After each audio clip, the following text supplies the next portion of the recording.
तो दोस्तों आज की कहानी है शेर के दांत गिनने वाले राजा की। अक्सर ही यह सवाल पूछा जाता है कि कौन था वह साहसी राजा जो बचपन में शेर के दांत गिनता था। आप भरत नाम के राजा को तो जानते ही होंगे। भारतवर्ष का नाम इन्हीं साहसी राजा भरत के नाम पर भारत पड़ा था। शायद यह भी पता ही होगा कि भरत बाल्यकाल में शेर के दांत गिनते देखे गए थे। असल में इन्हें बचपन के दो मित्र थे जो कि शेर थे। वह कैसे हुआ? जब भरत की उम्र 11 वर्ष थी उस वक्त उन्हें संपूर्ण ज्ञान उनकी माता शकुंतला के सानिध्य में ही मिला था।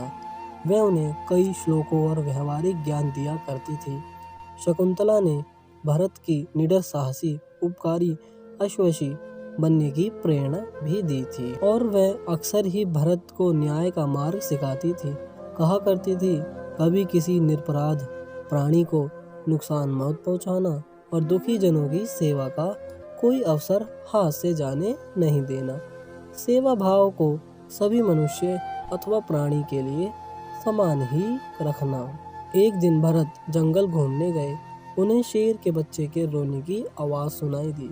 जब वह उस आवाज़ को सुनते सुनते गहरी झाड़ियों को हटाते हुए मध्य जंगल में पहुँचे, तब उन्होंने देखा 5 भालुओं ने 2 छोटे शेर के बच्चे को घेर रखा था।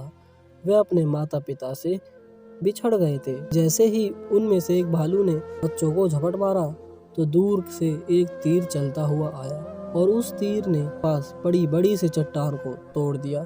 वह भरत द्वारा उन भालुओं को चेतावनी थी। अब सभी की आंखें बालक भरत पर आ खड़ी थी। जैसे ही सभी 5 भालू बालक भरत पर आक्रमण करने उनकी ओर बढ़े, वैसे ही बालक ने फुर्ती से अपने तीर से 2 भालुओं के शीश को धड़ से अलग कर दिया, जिन्हें देख अन्य 3 भाग गए। दोनों शेर के बच्चे बालक भरत के चरणों में आ गए। भरत ने प्रेम से उन्हें गले लगाया और सहलाकर कहा, चलो हम तुम्हें भोजन देंगे और अपनी माता से भेंट भी कराएंगे। शेर के बच्चे को गोद में लेकर जैसे ही वह पीछे मुड़े, शेर और शेरनी वहां पर खड़े थे। उन्होंने भरत को अपने भावों के जरिए आशीष और धन्यवाद दिया और भरत को उनके शिविर तक पहुंचाया। उसके बाद वह शेर के बच्चे भरत के मित्र बन गए थे। इस प्रकार भरत ने शेर के दांत भी गिन लिए। तो दोस्तों इस कहानी से हमें यह शिक्षा मिलती है कि प्रेम और सौहार्द का भाव जानवर भी समझते हैं। प्रेम के जरिए मनुष्य एवं जानवर के बीच की दूरी को भी मिटाया जा सकता है। इस प्रकार हमें भी सभी से प्रेम भाव से बोलना चाहिए। और आज के वक्त में मनुष्य ही मनुष्य का दुश्मन हो चुका है। न्याय की कोई परिभाषा ही नहीं रह गई है। तो दोस्तों आशा करता हूँ कि आपको ये कहानी पसंद आई होगी। तो दोस्तों अगर पसंद आई तो वीडियो को लाइक करें, कमेंट करें, शेयर करें और हमारी आने वाली वीडियो देखने के लिए रोचक स्टोरी स्टूडियो को सब्सक्राइब करें।